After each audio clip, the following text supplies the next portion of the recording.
خطأ طبي تسبب في تدهور الحالة الصحية لتامر حسني وطليقته بسمة بوسيل تفجر مفاجأة، وشاب يعلن تبرعه لنجم الجيل بكليته. يا جماعة، الموضوع أكبر مما كان ظاهر.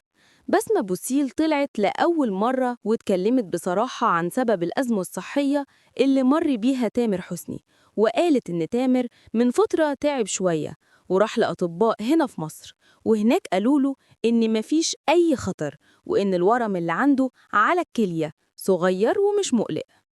لكن الصدمة حصلت لما تامر سافر ألمانيا لإحياء حفلة، وهناك الورم فجأة زاد حجمه بشكل خطير، واتقال إن لازم يدخل جراحة فورية. وقتها نجم الجيل وقف كل مشاريعه الفنية وخضع لعملية استئصال جزء من الكلية. بعد العملية رجع تامر للقاهرة علشان يكمل علاجه وسط متابعة دقيقة من الأطباء، وظهر في فيديو مؤثر لحظة خروجه من المستشفى. استقبال رهيب من الجمهور ودموع في عيون ناس كتير كانت قلقانة عليه.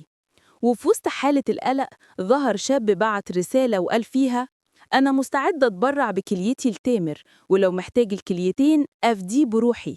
رسالة عملت ضجة رهيبة من كتر الحب والوفاء لنجم الجيل.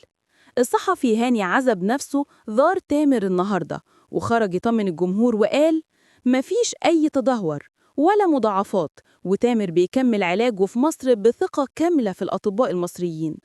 في تعاون كبير جدا بين الفريق الطبي في مصر وألمانيا، وزاروا النجوم كتير وأسرته وفريق عمله كله جنبه.